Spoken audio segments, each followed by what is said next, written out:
Hey, great day. Always good to get inside of the stadium here, and first of all, it looks great, but big day for our players and our staff. Great day too. We had a bunch of families that were here to share in the scrimmage, and got an opportunity to spend some time with the kids here this afternoon too before we come back in the building this evening.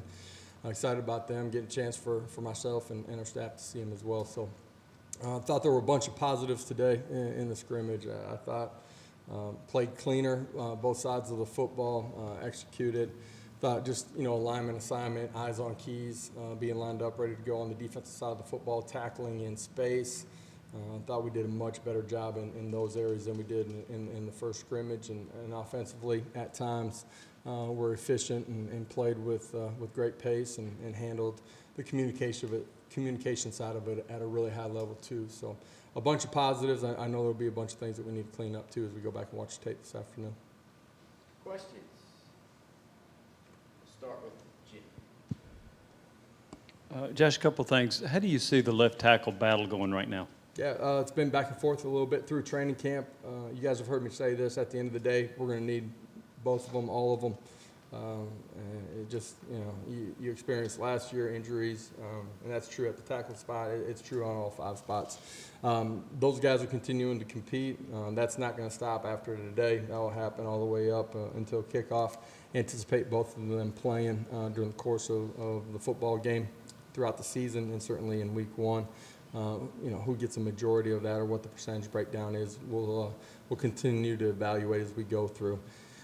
Both of them have made a bunch of progress from spring ball and really since the beginning of training camp in understanding what we're doing offensively. In the run game, playing with better pad level, being able to create some movement up front. Both of them take major strides in the pass pro side of it too. So, I feel like those guys are continuing to progress as they should. Are they playing well enough to where you think Darnell Wright will stay at right tackle?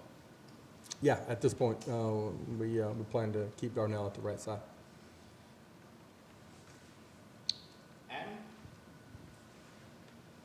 Yeah, at running back, assuming Jalen is ready to go when the season gets here healthy, would you go 3 deep? Would you go 4 deep? You've got 2 freshmen there that I'm sure both played well. How deep would you go at running back? There are times we had to play 5 last year, right? So everybody's got to be ready to play. As we continue here on the back half of training camp and even before we get to game week and game week itself, those guys proving that we can trust them. And that's certainly with the ball in their hands, taking care of the football. It's in understanding what we're doing offensively and delivering blocks and hitting the right holes. A big part of it is understanding pass pro too. The 2 young guys in particular, I think, have grown throughout the course of training camp, where their eyes are at and understanding protections and being able to handle the football game as it truly gets played out in a live situation. But we're going to need a bunch of guys at that position. It's just the nature of football. It's the nature of that position. It's the nature of playing inside of this league, an extremely physical league. Rob, then Ben. Coach, you talk about trust for the running backs. When you talk about depth at wide receiver, you have a handle on how many of those guys you trust in a game yet? Not yet. I thought there were some real positive things today. Brew McCoy did some really good things out there inside of the stadium. I thought he handled and operated really well. Was physical with the ball in his hands. Jimmy Holiday made some plays today, some competitive catches, and then run after the catch. Walker Merrill's a guy that's had a really good training camp, much better football player and understanding what we're doing. From where we ended spring ball, I think he's made strides, and he's done that offensively. He's done it on the special teams side of it too. So there's still a ton of competition. We've had a couple guys that have missed a day or 2 here and there through training camp. This next block will be important to see those guys function and operate and handle the totality of what we're doing offensively and ultimately prove that they deserve to be on the football field and play. It's a Jimmy Callaway, it's Squirrel, in particular, those 2 guys. Josh, the growth of Joe Milton over the offseason, how have you seen that translate to fall camp, and what have you thought of his first 2 scrimmages? Thought just, through practices, he's been a better decision maker, better command of what we're doing offensively, strides that you would hope and think he needs to take and is capable of. He's taking better care of the football. A lot of things that we've asked from him, just, growing up and becoming the mature person and player that we need inside of that room and in that position inside of this program. He's taken some of those strides. There's a bunch left out there for him. You guys know he has his arm talent to make some really special throws. But I think in all, in the 2 scrimmages, he's had really good command and presence in what we've done. Brent and Wes. Yeah, Josh, not just today, I know you haven't seen the tape, but what's your assessment of your linebacker group and how much Jawan Mitchell's grown from where he was and Jeremy and that group? And then secondly, do you have an update on Brew McCoy and are you starting to get antsy with that one, with the window there? Don't have an update on Brew. The linebacker position, we are deeper because of young guys that we've added inside of our program and the health of Jawan and the continued development of the guys that were playing last year makes that unit a deeper unit. In year 2, like a lot of our positions, I do think they have a better understanding of what we're doing defensively. We've been better in our gap fits here, the last 4-day block. In particular, I thought the 1 defense today, for the most part, did a really good job. I think they've tackled well. That second level has tackled well here as of late. Jawan being back adds experience, adds playmaking ability. Jeremy's continued to grow. We've talked about that. Beasley and Page, those guys have taken major strides in the offseason too, and they've shown that through a majority of training camp. Josh, a couple of things. I wondered if you had an update on Kamal Haddon's status, when you think he might be able to get back, and also just the cornerback situation in general with all those guys kind of getting back except for Haddon. How's that competition going, and what's the comfort level there?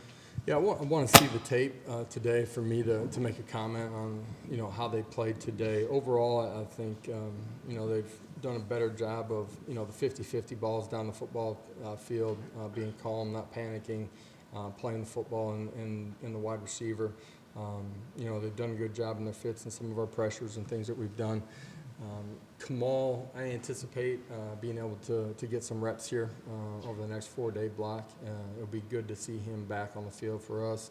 He's handled himself in a really mature way while he's been nicked up and hasn't been able to be out on the field.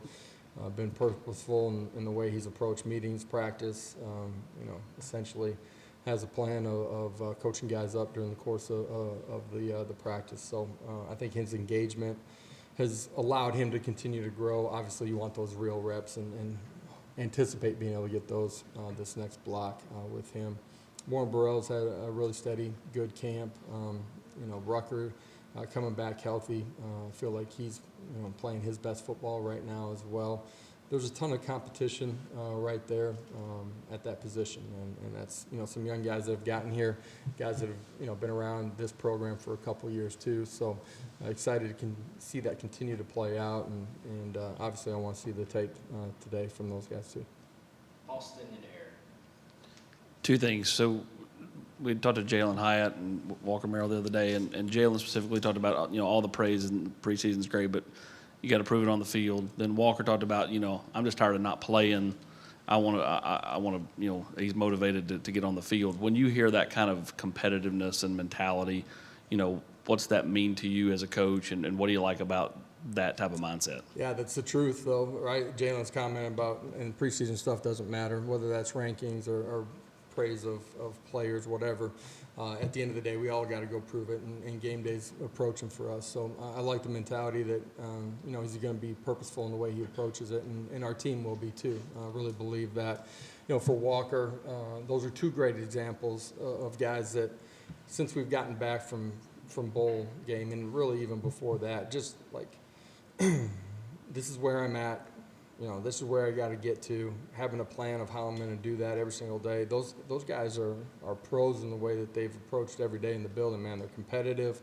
They understand the plan. They have a personal plan of how they want to continue to grow. They're extra every single day. it showed up in the competitiveness in which they've played, and that's with the ball in their hands. It's in one-on-ones. It's with the ball not in their hands, and the way that they're blocking out on the perimeter. One of the things today offensively I thought was just, our perimeter screen game, which is really an extension of the run game. The effectiveness, efficiency of that was really good to see. Those two guys had a big part in it today. Secondly, you're kind of right there in the, a little bit past the midpoint of fall camp where guys can hit a wall and you got to push through and those type of things. Do you and the staff try to do anything to, change? I saw you do the punt thing with Elijah. Do you do anything to kind of change it up to let them have a little bit of fun to where they, can kind of push through that stuff? Yeah, we try to do something fun every single day when we're out on the field. I think creating competitive situations is extremely important in that. It raises the level of urgency and focus out on the practice field. So we pick different situations every single day. Our team meeting has structure to it, but there's things that are different every day. And last night, we've been in a pretty good routine here of what we're doing every day. Felt like giving them a little bit of a mental break potentially if they were able to catch the football. Elijah's the hero, as you guys could all see. But doing something fun to keep guys engaged. That's true during training camp. I think it's true during the season too. So you guys know around here we try to compete really hard, but we have a heck of a lot of fun doing it too. And last night's a great example of it. Today being different, being in the stadium for the scrimmage, families being there, the afternoon's going to play out differently for them too. And so we try to keep them fresh, physically ready to compete while training them, making sure that we're playing ourselves into the shape that we need to be ready to go play. But you can do all those things and have a heck of a lot of fun doing it. Eric, and then to the back. I know you'll need to go back and check the tape, but kind of initial thoughts, line play today, both offensively, defensively. How would you kind of assess that today? And there's so many different groups. I thought we fit things, front seven, safety fits too, and in the run game with the one defense better than we did in the first scrimmage. So that's one takeaway. I think in some of the situational football, the one offensive line did a really good job of creating movement. Third and shorts, goal line situations. There were some real positive things there too. Going to have to go back. There were a few sacks early in the scrimmage for the ones that go back and look at and just make sure we're all not just losing a battle, right, which is going to happen, but our communication is right too. So there's going to be a bunch of things to learn from. Overall, really excited about energy, effort, attention to detail once the whistle blows, getting their eyes back, getting lined up, and getting cleats in the ground, eyes in the right place, ready to go play. Coach, what's changed about the way you evaluate these scrimmages or things you pay attention to compared to last year? I mean, a year ago, just so different. It's the first time that we've gone through any of it together, right, as an entire program, staff and players. And you don't take anything for granted in year two, but there's an understanding of the expectations and how we're going to play. Defensively in particular, but both sides of football much deeper in who we are and just the number of players that we have inside of our program, right? And you guys have heard me talk about that before. How you evaluate it, man, I don't know that changes a whole lot, right? Every position coach is going to watch every player, every single play, right? Alignment, assignment, technique, effort, strain, play to the whistle. Those are the things, man. We want to play harder for longer inside of our program, and then we got to protect the ball when you got it and go get it defensively. Offensively, the last 4-day block, they've done a great job of taking care of the football. We got to create more turnovers on the defensive side of the ball. But how we grade it, it doesn't change. The expectations, standards inside of our room, they haven't changed inside of this building. Now the perception of us outside the building has changed, but what we believe we have the opportunity to do. Because of the work that we've put into it, there's great confidence inside this building. We'll finish with you. Could you update us on Elijah Simmons, his situation? Yeah, I think he'll have an opportunity to participate here this next 4-day block. Just kind of a freak deal, and don't think it's a long-term injury for him that will inhibit him anyway as we get to the season. But we got to get him back fully ready to go. How much is that setting back, you think? We'll see when we get back. He's been in great spirits. He said he's feeling really good.